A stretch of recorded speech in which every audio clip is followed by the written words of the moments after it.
Want to go far in business and in life? You can't do it alone. The secret is expanding your network of personal relationships, building friendships, connecting on an intimate level, away from the office, over a coffee or cocktail. Welcome to All In with the real Nate Payo. The show that asks what happens when you go all in and leverage the power of your network of personal relationships.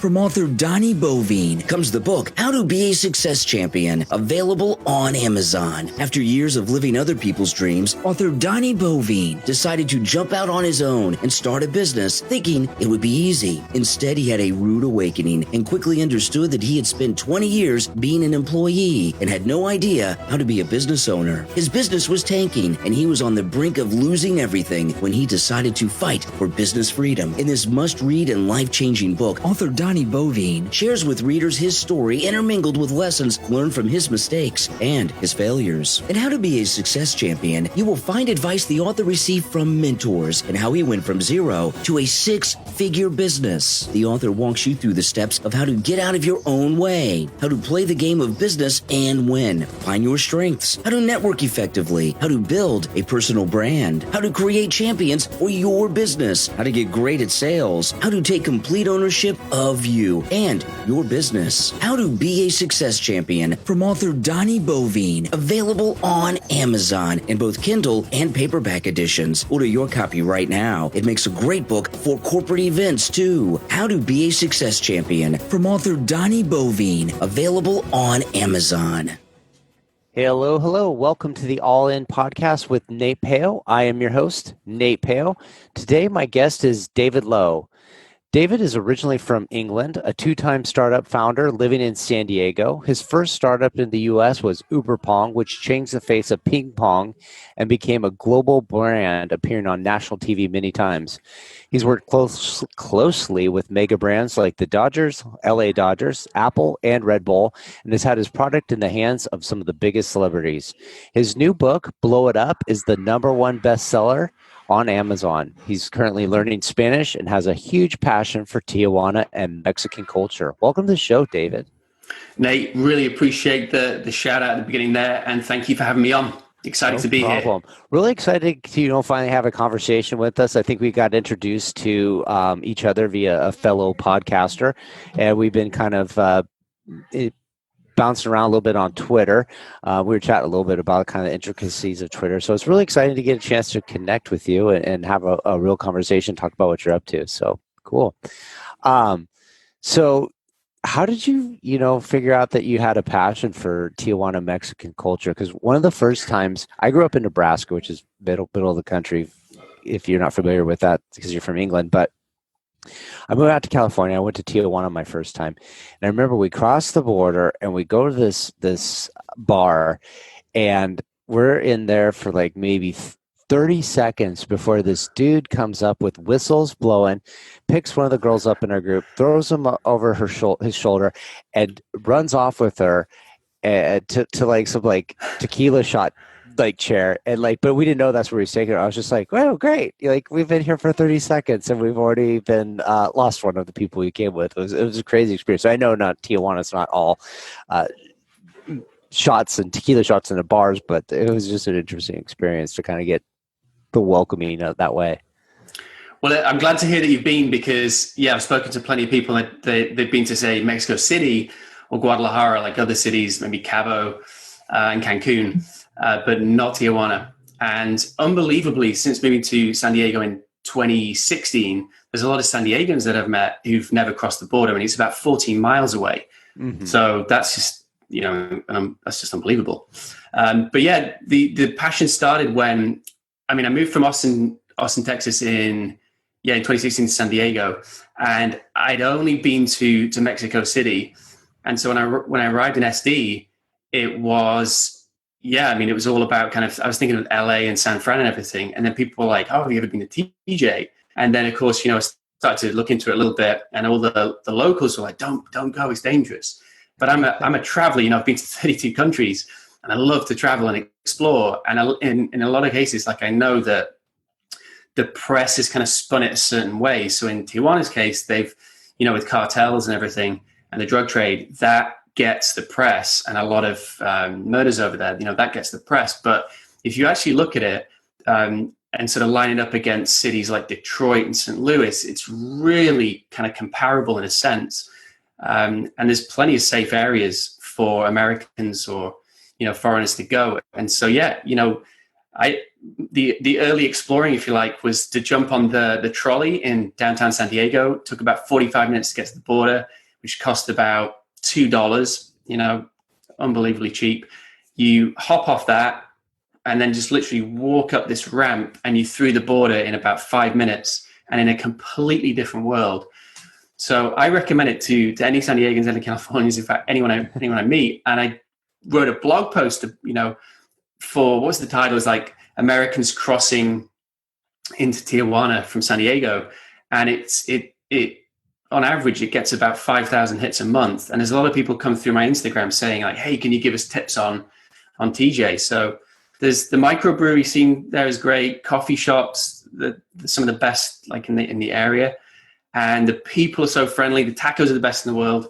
I got a lot of time for TJ. And my Spanish is just going up and up and up and improving. Skyrocket. Well, yeah. It's funny because when I moved to California, I started my career in construction industry. And so I worked with a lot of people that were born and raised in Mexico, and some even, lived in Tijuana, and they would cross the border every morning to come to work. Because I started my career in San Diego too. And they would take me and some of my other coworkers that grew up in the Midwest over to Tijuana. And you're right; it's a completely different world when you cross the border. It just completely changes, and it's definitely different than going to like the Cabo or the Cancuns, the touristy destinations.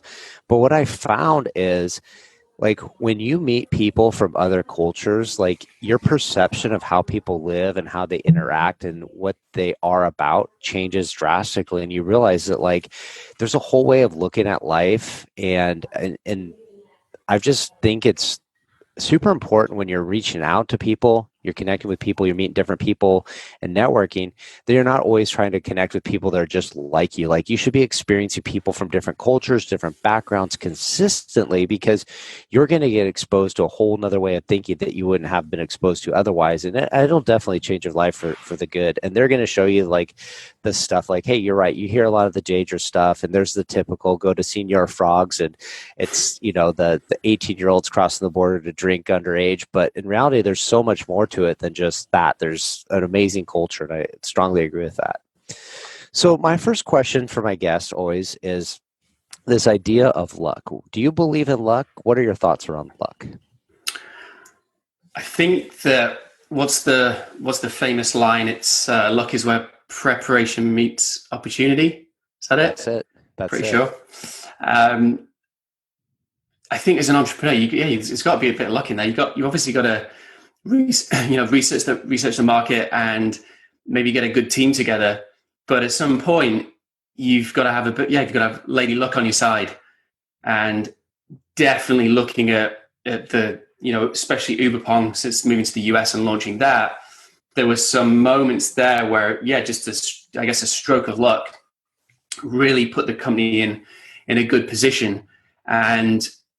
And I would say, even with my current company, the one that I've co-founded here in San Diego, which is called Guardian Medical, we're in the PPE space now. And so a lot of people are saying, wow, you're so lucky to be in that space.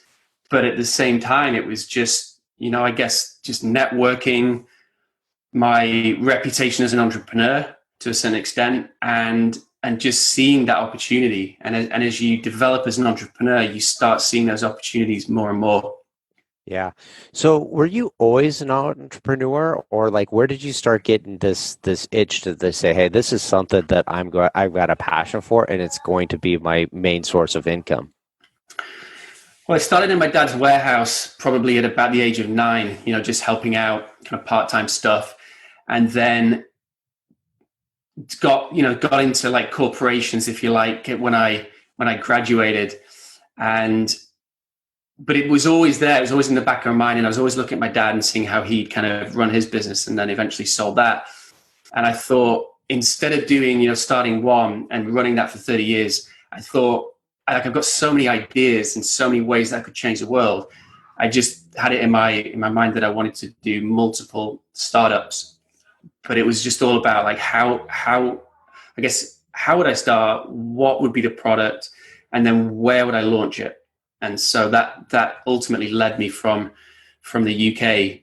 I was living in London at the time, but that led me across to Austin, Texas, and the US. What was like the first business you started? Well, the first one, kind of like all in, if you like, was in 2012. I pretty much got off the plane. Didn't really know anybody in Austin, Texas, and I just had this. I'd got this idea in England, which was to start a custom ping pong paddle company and change the face of ping pong in the table tennis world. And landed, did a Kickstarter campaign, raised over $10,000 in 30 days, had seed capital to obviously launch the website and get the first inventory in, and then just kind of go for it. So that was really, the first proper business I launched. And before then, it was just side hustles. The classic. I guess it's the classic way for a lot of people to get going. Just while you're working and you've got that safety net, be developing, either revenue streams or developing the skills you need to be an entrepreneur. Mm-hmm. That's like one of the things that I think is tough. I think your first time you get started with business ideas, you're like, hey, this is going to be easy. And you learn a lot along the way, but there is a bit of stroke of luck that happens, like why your business may or may not take off, or why some become very successful and others peter out. And some of it is just like the skills and the lessons you learn. And are you prepared to, like, did you kind of learn them ahead of time that prepared you for what you needed, or did you kind of just get lucky and you bounce into it? So can you talk a little bit about what is Uberpong? Why was that so different than just traditional ping pong? Well, I worked in a tech startup in London, and I'd seen the game of ping pong kind of come into offices. It was kind of like almost the perk of the job, and people were taking jobs and telling their friends that they had a ping pong table. How cool was that startup? And in a sort of very Google sense. Mm-hmm. And I saw people playing the game while I was working, and I thought the two people are playing couldn't be more different, but the game has the same kind of uniform equipment, if you like. So the red and black paddles, white ball, blue table, kind of boring. And it was just that light bulb moment that made me go, okay, like a lot of other sports gave you the ability to customize the equipment. Why has this not happened to table tennis? And then I thought, well, this is something that could work in England. But I was at that point where I was desperate to move to the States and start and really get my entrepreneurial career going. And I thought that is the right idea for the US and the American audience. That would take off there. And so just launched it. And then, of course, you start going to networking events and telling people about it. And early on, people were like, "You're crazy. Why are you doing that? Like, is there a market?" And then, of course, it gets to the point where they're like, "Oh, damn, I should have thought of that," or "Oh, that just seems so obvious. No one's done it." Mm-hmm. And then, of course, you're doing it. So, yeah. Well, you brought up a good point that you may not realize you're bringing up, but this idea of like you're seeing a problem or an opportunity, and you have a solution for it. You're like, hey, this is something I see, and there should be something to make this better, and there's nobody out there doing it. So you could either just go and do nothing and go like, there's somebody will come along and do it, or you make it happen, you do it yourself. And I think a lot of people, when they hear startups, they go, it's got to be the next app. It's got to be the next Facebook or the next Instagram and stuff like that. But there's so many problems that are out there right now that are solvable, and you don't have to have like a 300 million user or 300 billion people using this app to be successful. Like your product can be very nichey and very market specific. And if you're just kind of like open to like looking for problems, constantly looking and go, how can I find a solution? Then you go down this path of figuring out like how to do it. And you go, well, the other thing I see a lot of entrepreneurs make mistake on is they go, well, I don't have any money or any funding to do this. Well, as soon as I get money, then it will take off. And you go, no, like all you have to do is get like a very basic prototype done and then go out and generate customers. And if you have customers, then you're going to start getting some of the investment come in, and then it'll go out there and take off. And it's really about getting ideas figured out and then go and finding people that you can solve their problems with it. And once you connect those two things, I think the money tends to follow where that goes. For sure. That was what I noticed, I guess, before Uberpong, is I was thinking of these business ideas, but I just didn't have the confidence to push them through because maybe I wasn't in the right space, like the technological sort of world. And, one of the ideas was a self-publishing website. So you could go on there with your friends, collaboratively create this photo book that could then be printed and then shipped to your friends. And I kind of I got quite far with it, but just my confidence wasn't there. And I dumped it. And after about a year, somebody then launched it and it became a hit. Mm-hmm. And so I say to budding entrepreneurs now, or first-time entrepreneurs, when you're thinking of ideas, have you been in that position before where you say, oh man, I should have launched that because it's just been that idea I had has just become a reality and I should have launched it. Like if you get that, if you experience that frequently enough, you're almost like sixth sense, if you like, you're honing that sixth sense and it's getting stronger, and you should definitely launch a business. Yeah. And I would say like one of the things about launching a business is you start figuring out the process a bit better, and you realize like you don't have to invent everything to make your product work. Because when probably in like 2010, me and my wife, we wanted to open up something to do with wine. We weren't sure what it was, but like at the time, I think Red Laser, I think that was what it was called, was this app that like it scanned a barcode. So if you're at Target, like you'd scan a barcode and it'd tell you like the price on this is $5, but you can get it cheaper at Walmart for $4.50 or something like that. And then I was like, oh, this is pretty cool. And when we were really into wine, but a lot of times we'd go to the wine shops. And you'd go, well, how do I know if this wine's any good or not? Like, wouldn't it be cool if there's like a way you could scan the label and it would tell you like the wine reviews? And we're like, yeah, that'd be a great idea. So we decided like, hey, let's figure out like how you could do that. And we didn't know anybody in that space. We didn't know how to build an app or anything like this. So we started kind of going down this space and realized like, oh, we didn't know anything about it. So we pivoted and just kind of went into this like online wine shop, like. And then a few years later, Vivino came out, and the Vivino was a little bit different than the idea we had, but essentially it was the same. As you scanned a label and it told you that you could rate it, and then you'd follow people and then you'd share like ratings and reviews. And I think you could start like having your wine cellar logged in, so when stuff was supposed to be drank and all the good stuff you needed. And I was like, damn, that was like the idea we kind of had. So they must have been thinking the same thing about the time we were, because it would have probably taken about that same duration to launch something like that. And a few other people were in that space, and you're like, oh, but because of that journey, we like realized that like, oh, a lot of that technology exists, and it's just basically combining it into one platform that solves the problem for someone else. So like the scanning of the labels kind of already existed, and the database of wine reviews and stuff like that kind of already existed. And I think even though that didn't really pan out for us, it's given me a leverage up front to like go, hey, I'm more open to ideas of like going, if I have an idea and I'm trying to implement it, and there's a feature that I need to implement on this, I'm like, well, there's got to be somebody else that already probably has this thing figured out. We just got to find them, implement it to it. So it's definitely it gives you practice of execute on ideas when you start businesses, and you learn from the failures. So It's good to, I think, especially first-time entrepreneurs, you want to get out there and kind of iterate, pivot, and almost make all the mistakes, like experiment. I keep saying this, like since I moved to the States, like all these entrepreneurs saying you got to fail. I'm like, this is America. Like failure should not be, it's not a very American word. So I'm like, experiment, switch the dialogue.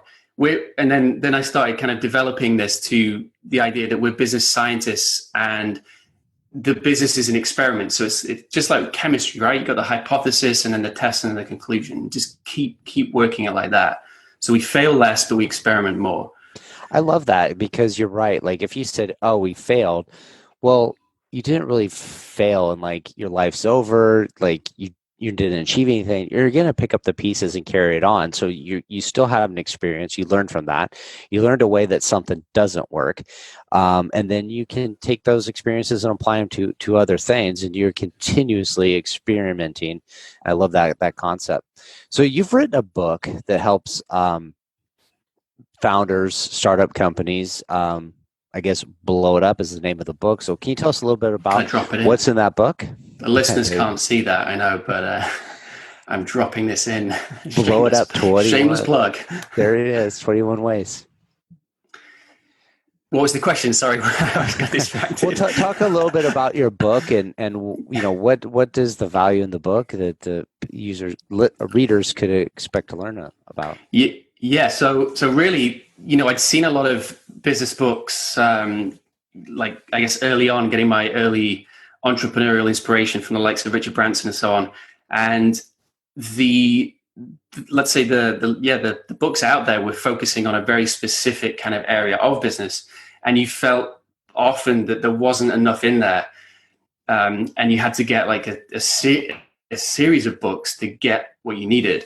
And I thought, why don't I just write a book about the entire life cycle of a startup, from literally the light bulb moment, if you like, in the idea phase in the UK, right through to, you know, launch and scaling and then ultimately sale, and just put that whole thing in one book. And that's really what it is. So if you're an entrepreneur thinking about starting your first business, great. If you're thinking about coming away from you're in the corporate world and you want to start a business, it's for you as well.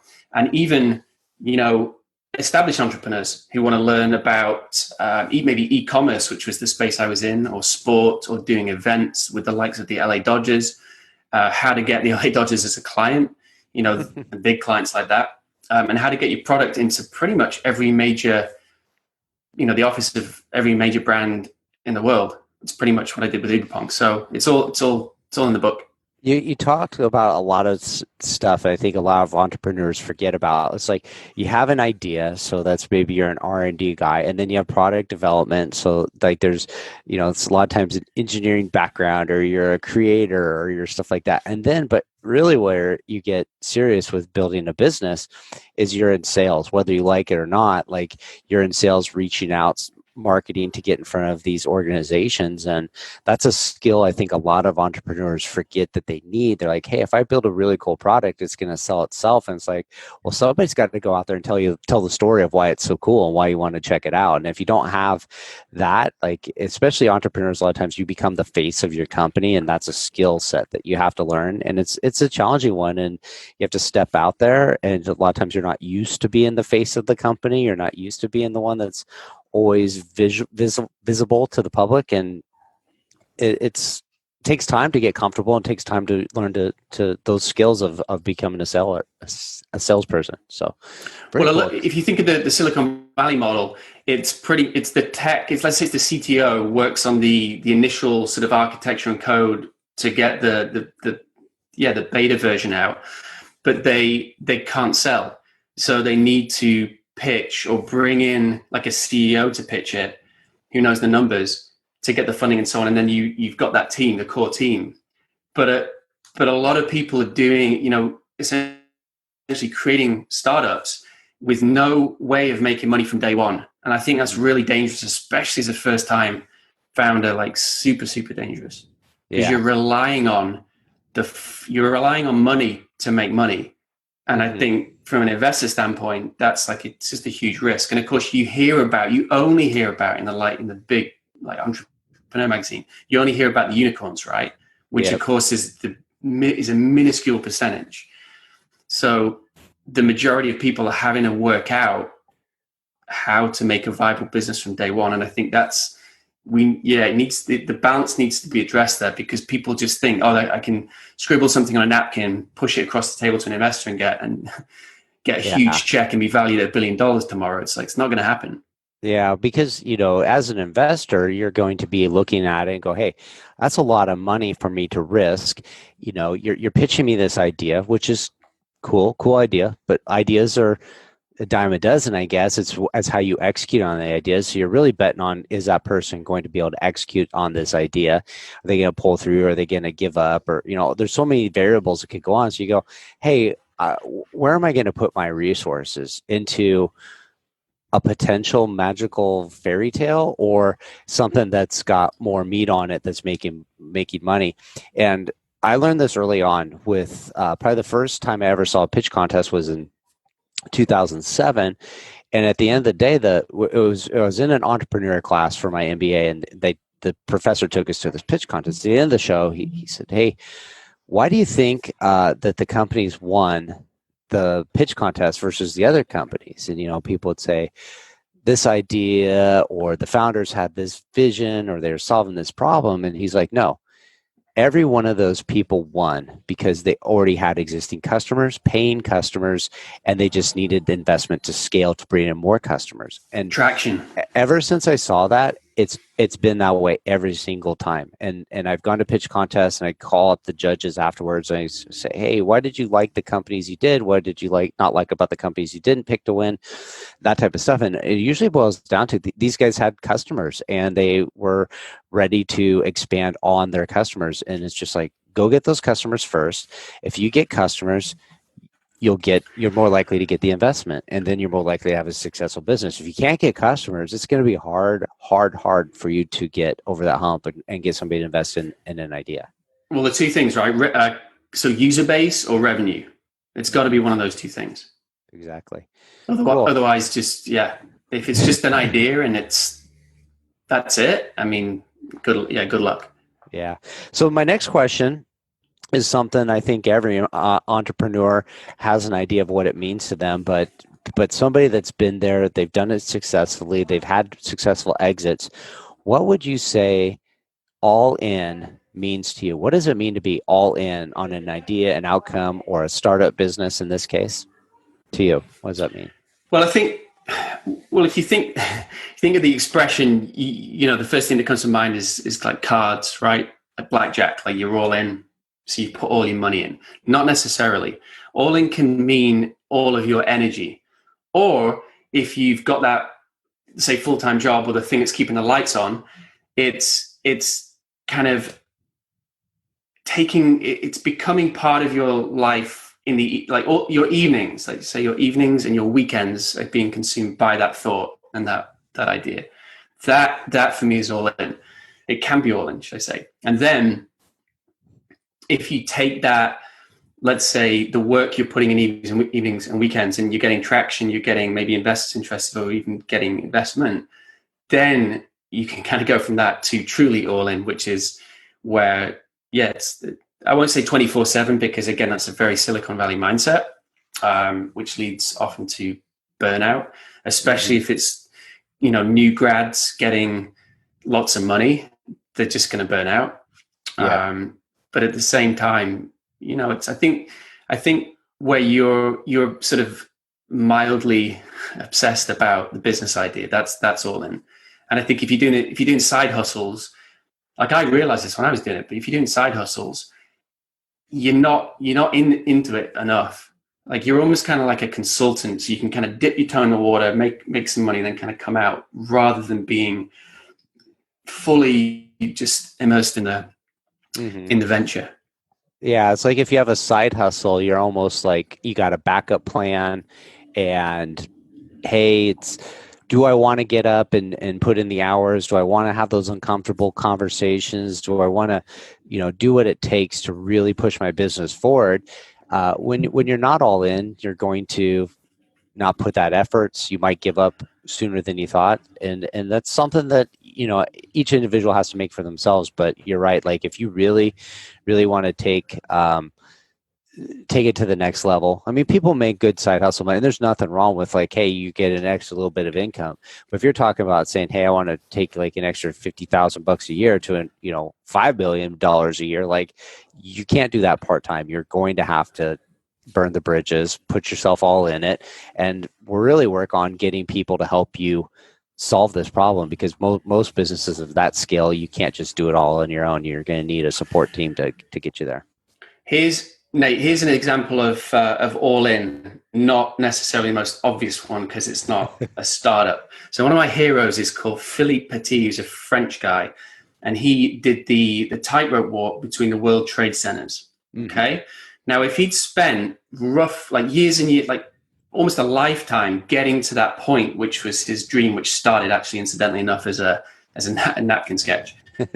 If he'd spent that whole time getting to that point and being all into that and having to sneak into the World Trade Centers while they were about to be completed, and then hiding out, evading the security guards and all this, to then do the tightrope walk, for the camera to film him and then pan down and show the safety net underneath, it wouldn't have worked, would it? No. That's all in. That is true. That's all in. So let's talk about your book for a little bit. Who is that written for? If you're sitting at home and you're thinking like, who should be checking out this book and reading it, and what value? We talked a little bit about the value, but who's this book written for? Well, I think a broad audience of really anybody who's looking to start a business. So, at the moment we've got a lot of my two kids are off school, and you've got a lot of people who like moms and single moms who can't leave the house, but they're thinking, and maybe they've been laid off. So they're thinking, how do we essentially make money while we're while we're in the house and we can't go back to work? And so a lot of people, like the remote work movement has just accelerated because of coronavirus.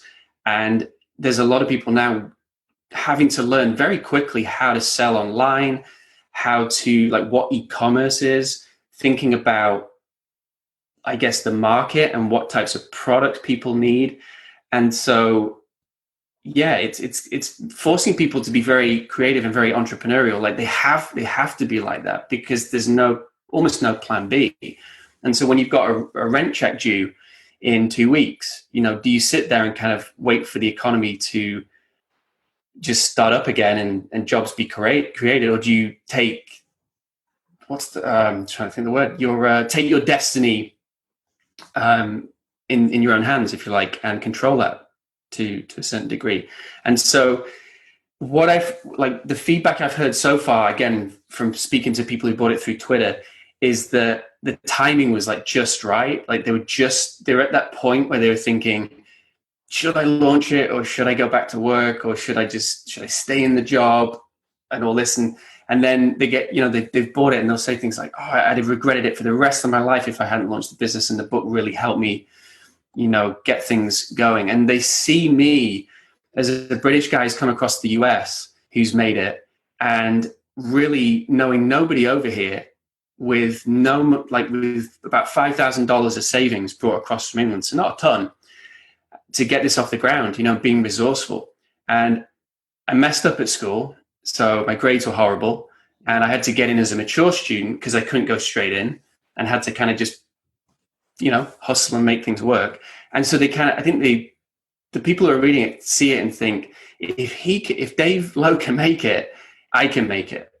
And that's really like my sort of mission is to show people that I can be successful without being great in an academic sense, and inspire people. If I inspire people to start their own businesses and be successful, that's it. Job done. Yeah, there you go. So I think it's pretty cool that you've written this book that's helped others in that spot, because a lot of people probably prior to COVID were, doing jobs maybe they didn't like, or they're living in places that they didn't like, or they had circumstances like long commutes. California is known for long commutes, or, expensive living conditions. And you say, hey, I want to do something different. And this thing, I think, I feel like it was a tipping point. Sure, video conferencing was already available, FaceTime was already available, people did it, but how often did somebody FaceTime you? Like, I'm not answering FaceTime. Like, I'm not like prepped up, or you get on a conference call and it was just, you just call in and you use it to share screens. But like, you're able to really I think there's been a mass adoption of people that were maybe hesitant to use the technology. They've immediately gravitated towards it. And then people like, especially like me being what am I, a Gen Xer? Like, I didn't grow up doing chats on Xbox with people I never knew and had best friends from the virtual world I'd never met before. But here I am doing a podcast, connecting with people. You're in San Diego, you're close by. I've had conversations with people from Australia and Africa and Europe. And you go, hey, if I was really into a certain hobby that only like a few thousand people in the whole world were really into, but I had an idea that would take off, like, you can now get very, very connected to those people. You can get on phones, have conversations with these people, and you go, hey, the world's just become a ton smaller, and I can't go execute on these ideas. And I might have sat there and thought, hey, how could I ever do it if I was in this comfort land of steady paycheck or not a lot of worry about what might come next? But you're put in a position that just says, hey, you know, you can let life happen to you, or you can make life happen for yourself. And if you're ready to do that, I think it's an amazing thing to go, hey, I want to do it, but I don't know where to start. Here's a step-by-step manual that's just going to kind of go, follow these steps. You're going to get a hell of a lot closer by doing it. So cool book, cool idea. Very timely. Thank you. The most common question you see coming up is, how do I start a business? And I'll answer it. You just start a business. Like now, never mind tomorrow. Because at first it's like, yeah, start it first thing tomorrow. It's like, start it now. It's whatever, 9 p.m., 10 p.m. at night, start it now. Yeah. Like right now. And so then they'll say, well, I can't afford it. People will say, I can't afford that. I need this. I need the money. It's like, okay, well, how do you test that? How do you test that market? We've got in the year 2020, we've got everything we need at our fingertips. Mm-hmm. So be it a laptop or a phone in our pocket, like the world's in our pocket, if you think about it. Yeah. So there's no excuses. There's too many people making excuses. And we've got Zoom. Like, how do I promote? People said to me, oh, you're doing a book tour. It's like, well, we're in the middle of a pandemic. A little tricky. So how do you improvise? Like podcasts, social media. I'm on TikTok. So it's not that I'm going on there jamming the book down people, down people's throats. It's being creative as well, and like being super creative in how and what people are looking for. So the old school model was, maybe do the book tour and just try it, like sell. But now it's about kind of creating content and showing value first, so that people trust you over all the billions of other people online. And then once they trust you and there's that conversation, they will naturally see your book on your profile, or they'll research you and go on your website. With me, it's, people have just said, hey, checked out your website, deloplaybook.com, saw the book, saw the blog posts. Can I get on your podcast? You know what I mean? So it's like you're on different channels as well. So it's not just the one. Yeah, for sure. And I love that part where you said, just get started, because too often you sit there and go, when the timing's right, I'll get started, or I haven't got it all figured out. I don't know what it is. It's like every business, everything, not everything, but the majority of things that were a creation that I've been involved with, the end outcome was a lot different than the initial starting spot. Like, you're not going to get it right off the bat, but you're going to need to take this journey. And if you don't start that journey, you're never going to get to where it's going to end up. So don't wait for the idea to get completely finished, or the logo to be right, or you don't have a name. Like, the name will come, all that stuff will come. Work on the idea, start solving the problem, start adding value, and go down this path, and it's going to evolve, and you're going to figure it out as you go. And so hit the ground running and start. Couldn't agree more with that. And also, how bad do people want it? So you want to start a business. Okay. Do you really want to start a business?